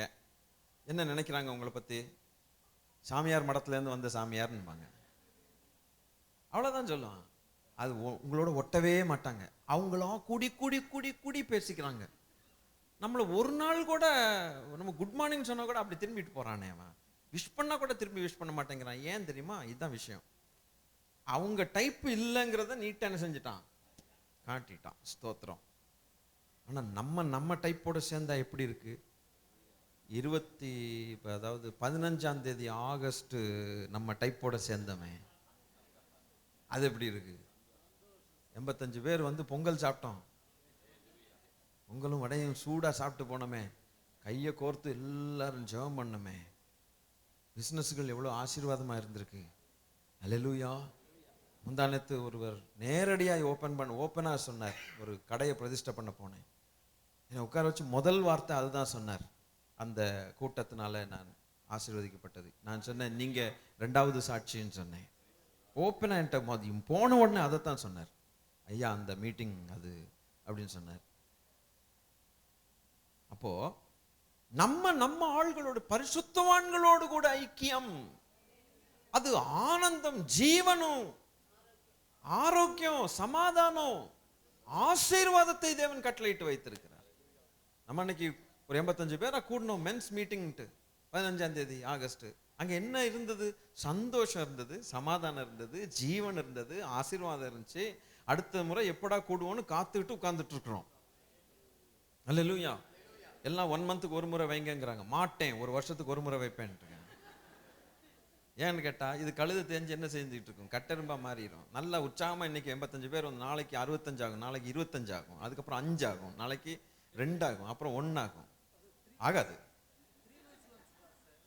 ஆகவே ஆகாது. சகோதரர் சொல்லுகிறார் ஆகாது. உண்மைதான். ஆனா ஒரு 3 மந்த்ஸுக்கு ஒரு முறை வச்சோம், அது கொஞ்சம் கேப் கொடுத்து நல்லா வச்சு நல்லா சந்தோஷமா இருக்கும்ட்டு சகோதரர்களே அது ஒரு ஐடியா கொடுத்தனால, அதனால வருஷத்துக்கு 3 முறை நம்ம கூட போறோம். பார்ப்போம் கழுதையா கட்டெரும்பா அப்படிங்கிறத பார்த்து தான் இனிமே கூட்டணும். ஆமென். வேல்யூ போயிடக்கூடாது. இல்லையா? சகோதரர்கள் பரிசுத்தர்கள் கூடி ஆராதிக்கிறது. பரிசுத்தவான்களுடைய சபையில் தேவன் உலாவுகிறார். பரிசுத்தர் நடுவில் உலாவுகிறார். ஹல்லேலூயா, ஸ்தோத்திரம்.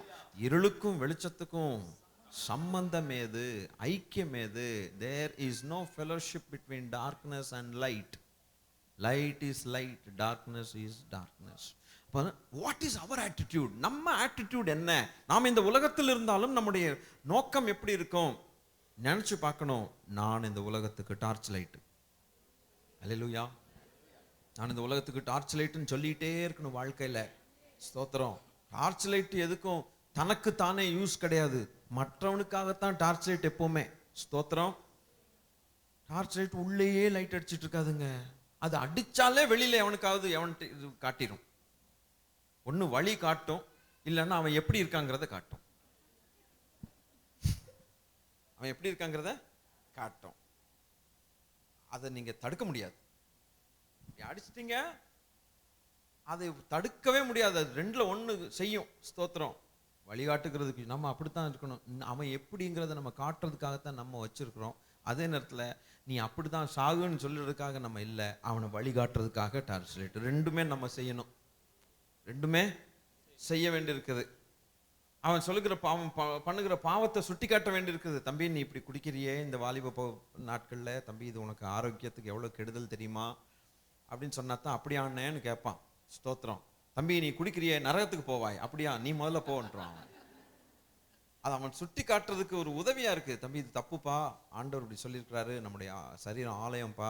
கொஞ்சம் கொஞ்சமா கேட்பான். அப்படியானே, சரி நான் விட்டுறேன்னே, விட்டுறேன்னு சொல்லி படிப்படியா விட்டுறாத. உனக்கு நாளைக்கு உயிர் போச்சுன்னா அப்புறம் நீ போக வேண்டிய இடம் வேற மாதிரி இருக்கும்னா அப்புறம் ஓ அப்படியா, அப்ப இன்னைக்கே விட்டுறேன்னேம்மா அப்படி சொல்லி அவனை என்ன பண்ணணும்? குற்றுயிரா விட்டுட்டு வரக்கூடாது. மார்க்கத்தை காட்டணும். இங்க பாரு, உன்னை பரிசுத்தப்படுத்துகிற இயேசு இருக்கிறார், உனக்காக ஜீவனை கொடுத்தவர், நீ பரலோகம் வந்து சேர வேண்டும். க்ளோரி, மார்க்கம். அப்ப நம்ம எவ்வளவு பெரிய torch light. What is our attitude? ரெண்டாவது ஆட்டிடியூட் ரோமர் 1:8 வாசிக்கலாம். ரோமர் 1வது அதிகாரம் 8வது வசனம். உங்கள் விசுவாசம் உலகமெங்கும் பிரசித்தமாயிருக்கிறபடினாலே. கொஞ்சம் எல்லாருமே வாசித்துருவோமா? உங்கள் விசுவாசம், வாசிங்க, மைக்கிலே வாசிங்க. உலகமெங்கும் பிரசித்தமாகிறபடினாலே முதலாவது நான் உங்கள் எல்லாருக்காகவும் இயேசு கிறிஸ்து மூலமாய் என் தேவனை ஸ்தோத்தரிக்கிறேன். அப்ப நம்முடைய அம்பாசிடர் இயேசு கிறிஸ்து. அந்த இயேசு கிறிஸ்துவுக்கு ஊழியர்கள் இருக்கிறார்கள். அவர்களுக்கு பேர் தான் அரசு ஊழியர்கள். அந்த அரசு பரலோக அரசு, ஹெவன்லி கவர்மெண்ட். அப்ப நம்ம எல்லாருமே கவர்மெண்ட் சர்வெண்ட் தான், பிரைவேட்டே கிடையாது. பரலோகத்துல பிரைவேட் கிடையாது, எல்லாம் கவர்மெண்ட் டெலிபோன்ஸ் தான். பிரைவேட்டைசேஷனுங்கிற வார்த்தையே இல்லை. எவனா பக்கத்துல கறிக்கடை ஆரம்பிப்போமா? பிரைவேட்டா? இல்லவே கிடையவே கிடையாது. பரலோகத்துல எல்லாம் ஒரே கவர்மெண்ட். One king. ஹல்லேலூயா. One king, one ambassador. அவருக்கு ஊழியர்கள் நாம. இப்போ இந்த ஊழியர்களை எப்படி தெரிந்து கொண்டார் தேவன்? தம்முடைய ஜனங்களை என்னை நோக்கி பாருங்க. இப்போ ஒரு காரியத்தை உங்களுக்கு விளங்கும். இருளில் இருக்கிற ஜனங்களை கர்த்தர் வெளிச்சமாக்கிட்டார். அப்போ நிறைய டார்ச் லைட்டா என்ன செய்து வந்துருச்சு. இந்த டார்ச் லைட் எல்லாத்தையும் என்ன பண்ணிட்டார்? முழு உலகத்திலையும் ஸ்கேட்டர் பண்ணி அப்படி தூவிட்டார். அங்கங்க தூவுனது இல்ல, இந்தியால இவ்வளவு பேர் வந்து உட்கார்ந்துட்டோம். இன்னொரு டைரக்ஷன்ல தூவினார் பாருங்க. ஜப்பான்ல சப்பமூக்குக்காரன்லாம் அங்க போய் விழுந்தான். இப்படி உலகமெங்கும் தம்முடைய சுடர்களை தேவன் என்ன செய்தாராம்? அங்கங்க போய் பிரகாசிங்கள். நீங்க அங்கங்க போய் வெளிச்சமாயிருங்க. அல்லேலூயா. அதனாலதான் கர்த்தருடைய பிள்ளைகளே, நாம் இருக்கிற இடத்துல நாம் தேவனுக்கு என்று சாட்சிகளாய் தேவன் நம்மை வைத்திருக்கிறார். நீங்க உலகமெங்கும் போங்கள் என்று கர்த்தர் சொன்னார். சில டார்ச் லைட்ஸ் அனுப்புகிறார். அவங்களுக்கு பேர் இவாஞ்சலிஸ்ட். அவங்க உலகம் பூரா போய் என்ன செஞ்சாங்க? சுவிசேஷம் சொல்றாங்க. உலகம் பூரா டார்ச் லைட் அடிச்சு காட்டிக்கிட்டே இருக்கிறான். டேய் வந்துரு வந்துரு வந்துருன்ட்டு. சில டார்ச் லைட்டை இங்கே உட்கார வச்சிருக்கிறாங்க. புல்பிட்டுக்கிட்டே நீ உட்காரு, சோத்திரம். உள்ள வருவாங்க. டார்ச் லைட்டுக்குள்ளுக்குள்ளே டார்ச் லைட் அடி. நீ இப்படி எல்லாம் சொல்லி பிரசங்கத்தை விளக்க வைக்க வேண்டியிருக்கு ஐயா. இப்ப நீங்க எல்லாம் யாரு? டார்ச் லைட் தான். நீங்க வெளியில போய் ஷைன் பண்ண வேண்டிய ஆட்கள். உங்களுக்குள்ளேயே நாங்க ஒருத்தன் டார்ச் லைட் அடிச்சு காட்ட வேண்டியிருக்கு. சோத்திரம். ஏர்கிராஃப்ட் எல்லாரையும் சுமந்து கொண்டு ஒரு இடத்துல இருந்து இன்னொரு இடத்துக்கு போகுது ஏர்பிளேன். ஆனா அதுக்கு பழுது அடைஞ்சு போச்சுன்னா திருப்பி ஒரு யார்டில் வரணும், ஷெட்ல வரணும். அப்போ அங்க உள்ள இன்ஜினியர்ஸ் அதையே மேலே பழுது பார்த்துட்டு இருப்பான். அதில் ஏதாவது வீலில் ப்ராப்ளம் இருக்கும், இன்ஜினில் ப்ராப்ளம் இருக்கும், அதை சரி பண்ணி மறுபடியும் களத்தில் கொண்டு போய் விட்டு அப்புறம் ஜனங்களை ஏற்றி பத்திரமா, நம்ம உயிரெல்லாம் பைலட்டு கையில் இருக்குது, பத்திரமா போகும். ஆனால் பைலட்டு கையில் இல்லை, அது பழுதடைஞ்சா பார்க்குறான் பாருங்க இன்ஜினியர், அவன் கையில் இருக்கு. அவன் ஒழுங்கா பார்க்கலைன்னா பைலட் ஒன்றும் செய்ய முடியாது, அவனும் சேர்த்து மண்டை போட்டுற வேண்டியதான். அதுபோல ஸ்தோத்திரம், உங்களெல்லாம் டார்ச் லைட் அடிச்சு பேட்டரி வீக் ஆகுது, இந்த வீக் ஆகுறத சார்ஜ் பண்றதுக்கு இங்க ஒரு ஆள் உட்கார்ந்துருக்கிறான். இவன் ஒழுங்கா சார்ஜ் பண்ணான்னா நீங்க நல்லா சார்ஜா இருந்து அழகா டார்ச் லைட் அடிப்பீங்க. விளங்கிட்டீங்களா? அதனாலதான் சொல்றோம், சபை கூடி வருதலை சிலர் விட்டு விடுகிறது போல. நமக்கு தான் இருக்க எல்லாத்துக்கும் ஒரு வசனம் இருக்குமே, டக் டக்குன்னு வருமே, விட்டு விடாதிருங்கள், நாட்கள் பொல்லாதவைகள். இங்க சார்ஜ் ஆயிட்டு அங்க போய் டிஸ்சார்ஜ் ஆகணும். அங்க போய் விளக்கு நல்ல பிரகாசமாகணும். மறுபடியும் ஒரு வாரம் இங்க வரணும், நல்ல சார்ஜ் எடுத்துட்டு போகணும், அங்க போய் நல்லா பிரகாசிக்கணும். இதுதான் கர்த்தர் நம்மளை வச்சிருக்கிற விளக்குகள். பத்தியெல்லாம் இன்னைக்கு விளக்குகள்னு சொல்லி உங்களை விளங்க வைக்கிறார் கர்த்தர். எப்படி விளக்கம் வருதே? இது ரெண்டாவது ஆட்டிடியூட் என்னன்னா, உங்களுடைய விசுவாசம் உலகமெங்கும் பிரசித்தமாகிறபடினாலே நான் தேவனை ஸ்தோத்தரிக்கிறேன். அப்போ இந்த ஜனங்கள் யார்? இந்த உலகத்திலே தான் இருக்கிறார்கள். எதுக்காக இருக்கிறார்கள்? அவர்களுடைய விசுவாசம் உலகத்துக்கு பிரசித்தமாக்கும்படியாய் தேவன் நம்மை கருவிகளாக பயன்படுத்தி வச்சிருக்கிறார் அர்த்தம். அல்லேலூயா. அவிசுவாசிகளோடு சேர்ந்து நம்முடைய விசுவாசத்தை நாம் கவிழ்த்து போடுகிறதுக்காக அல்ல, இருளை கொண்டு வந்து நம்மிடத்துல இருக்கக்கூடிய வெளிச்சத்தை அணைத்து போடும்படியாக அல்ல. Price the Lord. நம்முடைய விசுவாசம் மற்றவர்களுடைய அவிசுவாசத்தை நீக்கும்படியாக கர்த்தர் வைத்திருக்கிறார். ஆமென். அல்லேலூயா. இதை விசுவாசிக்கிறீர்களா? இது எல்லாரும் விசுவாசிக்கிறீர்களா? ரோமர் சபையிலே பார்க்கும்போது பவுல் அதை சொல்லுகிறான். அவன் ரோமர் சபையை நிறுவினது பவுலே கிடையாது. Price the Lord. ரோமாபுரியில சபை நிறுவனது பவுல் இல்லை. ஆனால் அவன் என்ன சொல்லுகிறான்? என்னால் இயன்ற மட்டும் நான் உங்களுக்கு ஊழியம் செய்ய வர ஆசைப்படுகிறேன், வரங்களை கொடுக்க நான் விரும்புகிறேன், சாத்தான் தடை பண்ணி கொண்டிருக்கிறான், நான் வருகிறேன். வர்றதுக்கு காரணம் என்ன தெரியுமா? ரோமாபுரியில கூடின விசுவாசிகளுடைய அந்த விசுவாசம் பவுலுடைய காதுக்கு வந்து சேர்ந்துருச்சு. அவனுக்கு ஒரே சந்தோஷமாயிருச்சு. இன்னைக்கு பிரைஸ் டவர், நல்ல சமாரியன், குட் சமாரிட்டன் சர்ச், ஒசன்னா இதுவோ அல்லது இந்த நார்த் சென்னையில் இருக்கக்கூடிய எல்லா சபைகளில் இருக்கக்கூடிய கர்த்தருடைய பிள்ளைகளுடைய விசுவாசம் உலகமெங்கும் பரவுதுன்னா ஜனங்கள் வெளிச்சத்தினிடத்திற்கு வருவார்கள். அல்லேலூயா. இந்த ஜனங்கள் வித்தியாசமா இருக்கிறாங்க, அவங்களுக்கு விசுவாசமே வேற மாதிரி இருக்குடா. எதுக்கெடுத்தாலும் பாசிட்டிவா பேசுறாங்கடாமா. சோத்ரம். அல்லேலூயா. என்ன சொன்னது சொல்லுங்க. எதுக்கெடுத்தாலும் பாசிட்டிவாக பேசுறாங்களே, அப்ப அவனுக்குள்ள விசுவாசம் இருக்க போய் தானே பாசிட்டிவா பேசுறான். சோத்திரம். பிரதர் அவர் வருவாரா? பிரதர் அந்த சகோதரன் கிறிஸ்துக்குள்ள வருமா? ஒளிஞ்சான், நாசமா போ அப்படின்னு சொல்லாதபடிக்கு அது நெகட்டிவ். அது இல்ல பிரதர், அவர் இன்னைக்கு அப்படிதான் இருக்கிறாரு, கண்டிப்பா வருவார் பிரதர், நம்ம ஜெபிப்போம். எப்படி இருக்கும்? ஹோல் சபையும் அப்படி சொல்லிருச்சுன்னா, அன்றாட வாழ்க்கையில சொல்லிருச்சுன்னா எப்படி இருக்கும்? இல்ல மாறிடும், ஜெபிப்போம், கர்த்தர் மாற்றுவார். மாற்றுன அன்னைக்கு இருக்கு நமக்கு சந்தோஷம். நம்ம விசுவாசத்திற்குரிய பலன் நமக்கு கிடைக்கும் போது இருக்கு ஐயா. ஹல்லேலூயா. இன்னைக்கு ஒரு சகோதரி அவங்க குடும்பத்துல சொல்றாங்க இல்லையா, நம்ம விசுவாசத்தோடு சபையாரும் ஜெபித்தார்கள். நேற்று நைட்டு எனக்கு என்ன நடந்ததுன்னே தெரியல, கூட்டத்தை முடிச்சுட்டு வந்தோன்னே அவங்க டமால்னு இப்படி வந்து சொல்றாங்களே, எனக்கு ஒன்றும் தலையும் புரியல காலும் புரியல. ஃபோன் நம்பரை வாங்கி வச்சுக்கிட்டு நல்ல விசுவாசத்தோடு ஜெபம் பண்ணோம். ஆண்டவரே நீங்க திரும்ப பண்ணுகிற ஆவியை கட்டளையிடுவீராக, அந்த தாயாரை திரும்ப பண்ணுகிற ஆவியை கட்டளையிடுங்கன்னு சொல்லி பாரப்பட்டு விழுந்து கிடந்து ஜெபம் பண்ணிட்டு வந்துட்டு, விடிய காலம் ஒரு ஃபோன் வந்துச்சுன்னா சந்தோஷப்படுறது யாரு? நம்ம தான். அவங்களுக்குள்ள எவ்வளவு சந்தோஷம். மந்திரவாதிகள்கிட்ட போக சொல்லி நிறைய பேர் சொந்தக்காரங்க சொன்னாங்களா 2000 ரூபாய் கொடுக்க சொல்லி. நல்ல வேலை 2000 ரூபாய் போகலை. ஆனால் உங்களுக்கு உள்ளம் எப்படி அடிச்சிருக்கும் தெரியுமா? மந்திரவாதிகள்கிட்ட போனா தேவன் முகத்துல துப்பிட்டு அல்லவா போகணும். மந்திரவாதிட்ட அடைச்சை பிசாசுகள்கிட்ட போய் குறி கேட்கறது. தேவாதி தேவன் நம்மோடு கூட இருக்கும் பொழுது பிசாசுகள்கிட்டயா போறது குறி சொல்ல கேட்கறதுக்கு? நாம் தேவனுடைய சமூகத்திலே விசுவாசத்தோடு ஜெபித்தால் ஏன் தேவன் கிரியை செய்ய மாட்டார்? ஹல்லேலூயா. ராமச்சந்திரன் பிரதர். கர்த்தருக்கு ஸ்தோத்திரம் உண்டாவதாக. என் மகளின் திருமணத்தை தேவன் அற்புதமாய் செய்து கொடுத்தார். அவர் கொடான கொடி சொல்லுது. ஆமென். ஸ்தோத்திரம். அவ்வளவுதான், அது போதும், அதான் சாட்சி. Price the Lord. கை தட்டி கர்த்தரை மகிமைப்படுத்துங்க. அது ஒரு தடைப்பட்டுக்கிட்டு இருக்குன்னு சொல்லி எவ்வளவு கஷ்டப்பட்டாங்க தெரியுமா? கஷ்டம்தான், தடைப்பட்டு இருந்தது. அவ்வளவு தடையின் மத்தியிலையும் போராடி போராடி போராடி ஜெபிக்கும் போது அவர் என்கிட்ட வரும்போதெல்லாம் எனக்கு பக்கு பக்குன்னு இருக்கும், பயமா இருக்கும். நமக்கு விசுவாசம் உண்டு, ஆனால் அந்த விசுவாசம் அவருக்குள்ள பூர்ணமா இருக்கோ இல்லையோன்ட்டு எனக்கு தெரியல. ஏன்னா அந்த கவலைகள் இருக்கும்போது சில நேரங்களில் விசுவாசம் டவுன் ஆகுது. அவர் மறுபடியும் தேத்தி, இல்லை உங்களுக்கு கர்த்தர் செய்வார், போங்க கர்த்தர் செய்வார், கர்த்தர் செய்வார். ஜோரா கர்த்தர் விவாகத்தை பிள்ளைகளுக்கு முடிச்சு கொடுத்தாரே. அல்லேலூயா.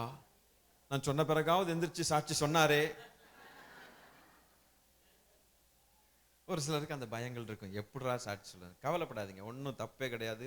ஸ்தோத்திரம். கர்த்தர் மகிமைப்பட்டார். அல்லேலூயா. தேவன் மகிமைப்பட்டாரே, அது போதும். அப்போ நம்முடைய விசுவாசம் உலகத்துக்கு நீங்க 4 பேர்ட்ட சொல்லுவீங்க, எங்க கதை அப்படித்தான் இருந்துச்சு, கவலைப்படாதீங்க. 4 பேர்ட்ட என்ன செய்வீங்க?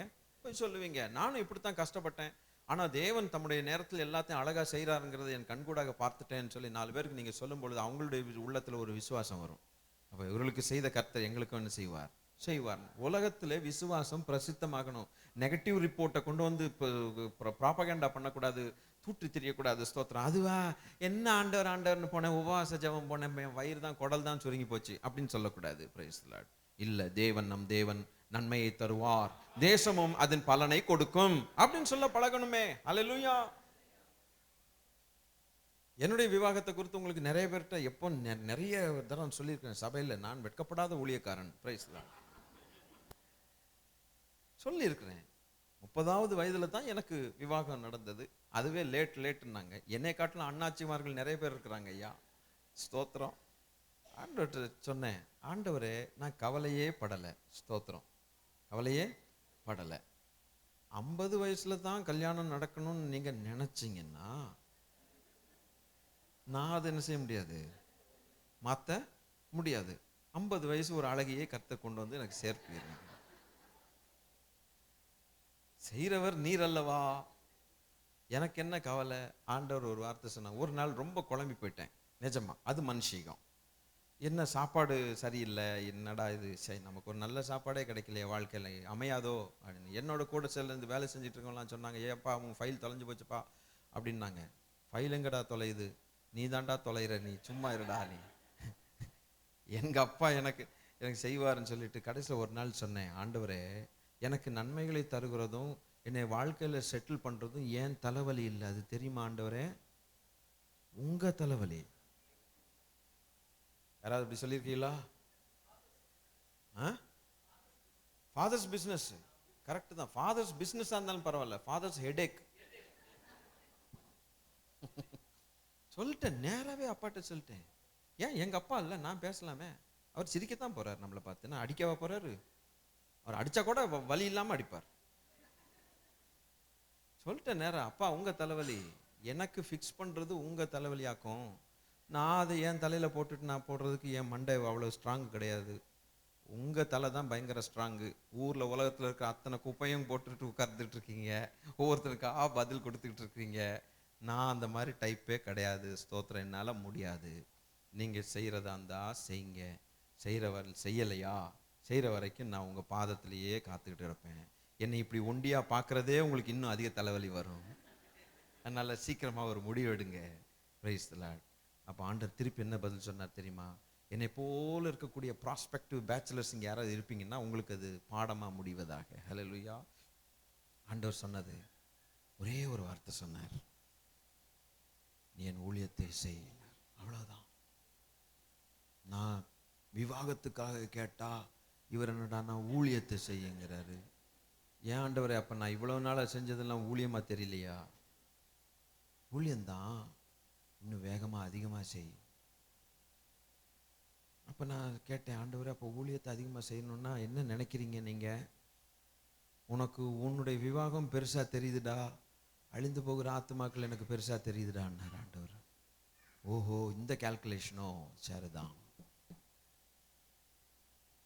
என்னைக்கு அந்த வார்த்தையை கேட்டு, தேவன் சொன்ன வார்த்தையை கேட்டு அதிகமாக வாலிபர்கள் மத்தியில் ஊழியம் செய்ய ஆரம்பித்தேனோ, என்னுடைய முதல் ஊழியமே வாலிபர்கள் ஊழியம்தான். Price the Lord. எத்தனையோ வருஷங்கள். அதனால தான் வாலிபர்கள் நீங்க வாங்க வாங்கன்னு சொல்லிட்டே இருக்கிறேன். Praise God. அதிகமாக வேலை செய்ய ஆரம்பித்த அடுத்த ஃபியூ மந்த்ஸ்க்குள்ளால நான் எண்ணி நினைச்சு முடியாத அளவுக்கு டக்குன்று ஃபிக்ஸ் ஆகி டக்குன்று ஆயிப்போச்சு. ஹல்லேலூயா. அவ்வளவுதான். Within no time. நான் ஒருவேளை என்னுடைய தலை போட்டு வெடிக்க வச்சிருந்தாலும் எனக்கு பெரிய பாரமா இருந்திருக்கும். என்னால சகிக்க முடியாத காரியமான தேவனுடைய கையில நாம் கொடுக்கும் பொழுது அவர் அவ்வளவு நேர்த்தியாய் அழகாய் வேதனை இல்லாமல் எல்லாவற்றையும் சுலபமாய் சீக்கிரமாய் அழகாய் நேர்த்தியாய் செய்து முடிக்கிறார். என் கண்களினால் நான் கண்ட அற்புதத்தை நான் உங்களுக்கு சொல்லுகிறேன். என் ஆண்டவர் சொன்னதுக்கு ஒரு அர்த்தம் உண்டு. அவர் அர்த்தம் இல்லாமல் பேசுகிற தேவன் அல்ல. அவர் ஒன்று சொன்னால் அது ரொம்ப ஆழமாக இருக்கும். கண்டுபிடிக்கிறது கஷ்டம், ரொம்ப கண்டுபிடிக்க முடியாது. அவர் எதிர்மறையாக இருக்கும். என்ன அதிகாரம், எப்படி அற்புதங்கள் செய்கிறேன்னு ஒருத்தர் நைட்டோட நைட்டா வந்து கேட்டான். அவனை பார்த்து ஆண்டவர் சொன்னார், நீ மறுபடியும் பிறக்கணும்ட்டார். என்னடா நான் ஒன்று கேட்டா அவர் வேற மாதிரி பேசுறாரு. அவனுக்கு ஒரு குழம்பி போய், நல்ல வேளை அவன் தூரமா போய் திட்டிட்டு போல.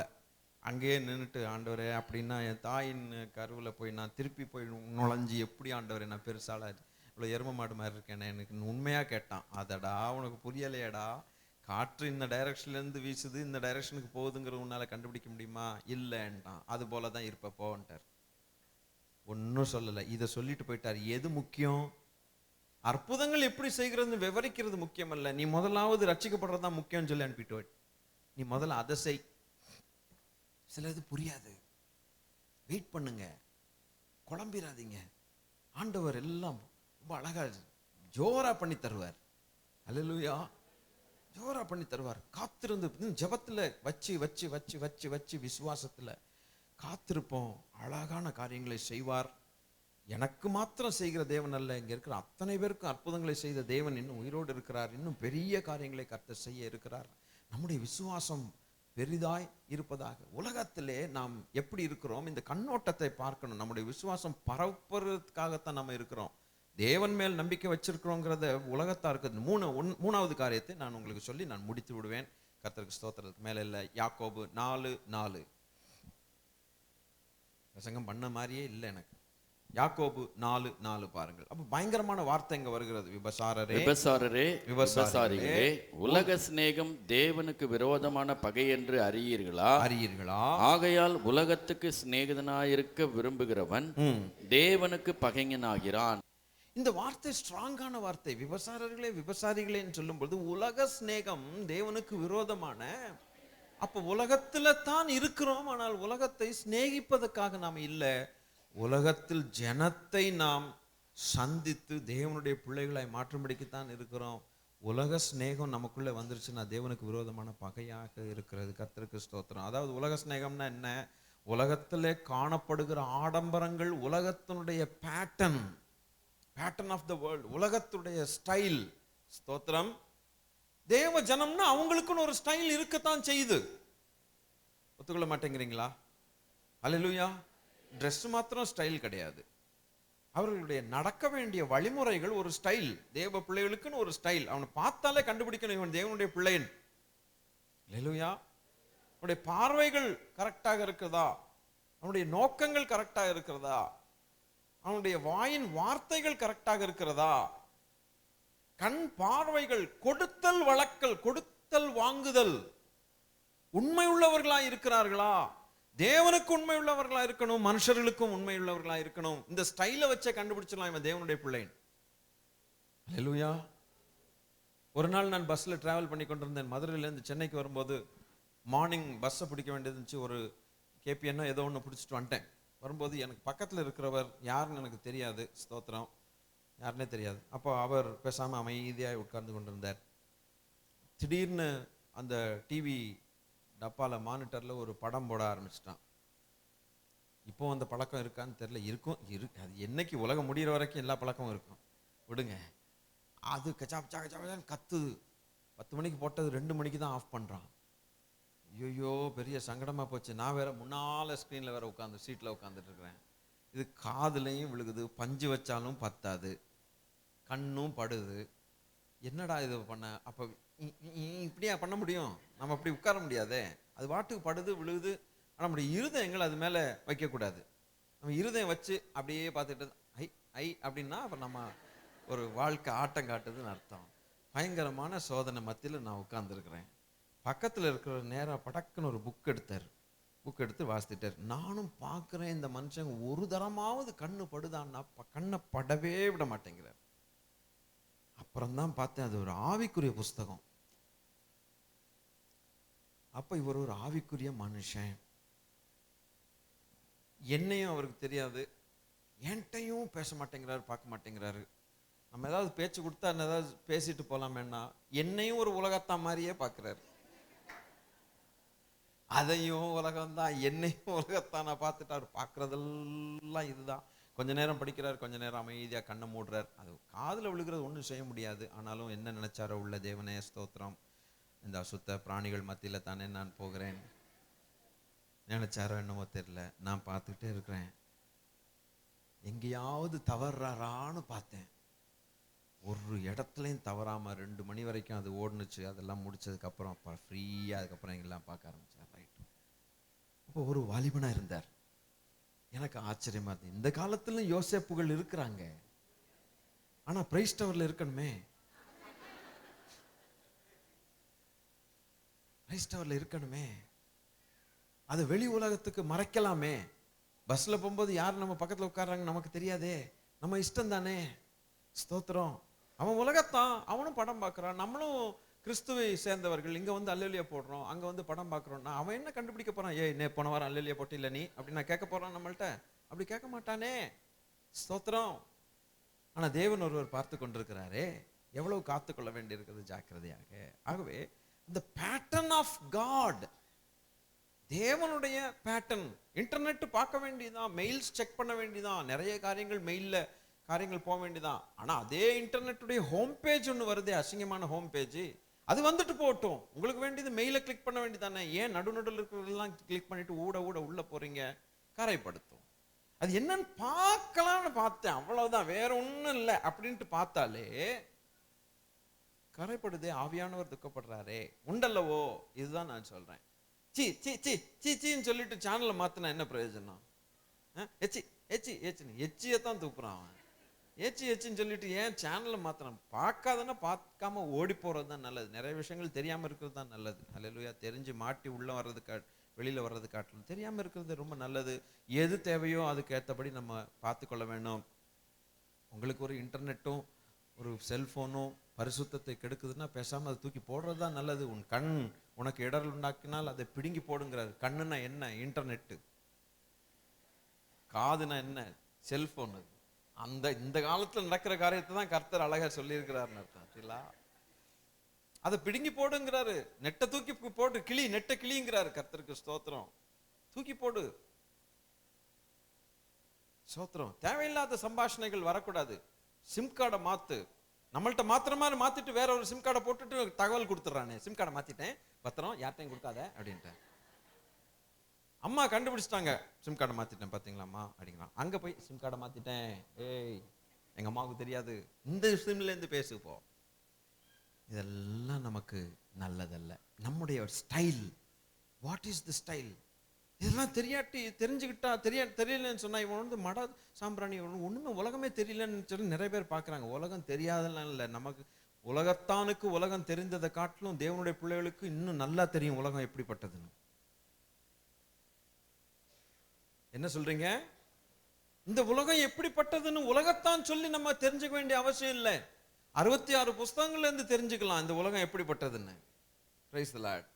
இவ்வளவு தெரிஞ்சு இன்னும் உலகத்துக்குள்ளே உட்கார்ந்துட்டோம்னா நம்மளை போல ஒரு பரிதாபமான ஆள் இந்த உலகத்திலே இருக்க மாட்டான். ஸ்தோத்திரம். அதுக்கு இந்த உலகத்துல வாழ்றவனே பெட்டர். அவனுக்கு தெரிஞ்சது கொஞ்சம் தான். நமக்கு முழு உலகத்தை பத்தி கம்ப்ளீட்டா தெரியுமே. சிருஷ்டிப்பிலிருந்து பரலோகத்துக்கு போகிற வரைக்கும் இருக்கக்கூடிய சட்டங்கள் தெரிஞ்சு உலகத்தை குறித்து முதலாவது எவனுக்குடா நல்லா தெரியும்னா நமக்கு தான் தெரியும். அவனுக்கு இன்னும் கொஞ்சம் தான் தெரியும். அப்படி இருந்துகிட்டும் இந்த உலகத்துல பாவம் பண்ணி கொண்டிருந்தோம்னா நாம் நம்முடைய அம்பாசிடர் நம்மளை கூப்பிடுற அன்னைக்கு நம்ம அவைலபிளா இருக்க மாட்டோம். நம்முடைய அம்பாசிடர் நம்மளை கூப்பிடுற அன்னைக்கு நம்ம எப்படி இருக்கணும்? அவைலபிளா இருக்கணும், ரெடியா இருக்கணும். எஸ், கூப்பிட்டாரு, தேசத்துக்கு கூப்பிட்டாருன்னா உடனே போறதுக்கு ரெடியா இருக்கணும். கர்த்தருடைய பிள்ளைகளே, அங்கே இருந்து நம்முடைய கர்த்தராகிய இயேசு கிறிஸ்து வர எதிர்பார்த்து கொண்டிருக்கிறோம். அங்க இருந்து நம்முடைய அம்பாசிடர் வர்றதுக்கு காத்திருக்கிறோம்னு அர்த்தம். அவர் வந்து நம்மளை கூட்டு போவார். அப்பா வரக்கூடிய நாட்கள், நம்முடைய அம்பாசிடர் வரக்கூடிய நாட்கள் ரொம்ப சமீபம். அவர் கூட்டிட்டு போவார்னு அர்த்தம். அதுதான் அந்த பிலிப்பியர் 3:20 நாம் வாசித்தோம். 3 காரியங்கள் என்ன வாசித்தோம்? உலகத்திற்கு நாம் வெளிச்சமாக இருக்கிறோம்.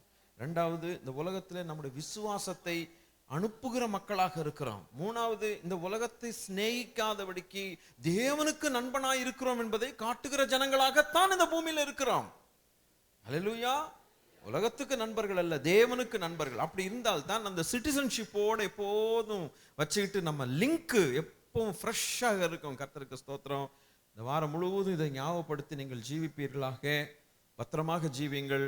நம்முடைய ராஜா வரும் பொழுது, அவர் கூப்பிடும் பொழுது, இதோ வருகிறேன்னு போறதுக்கு ரொம்ப ஈஸியாய் நமக்கு முடியும். ஹல்லேலூயா. கர்த்தர் உங்களை ஆசீர்வதிப்பாராக. ஆமென்.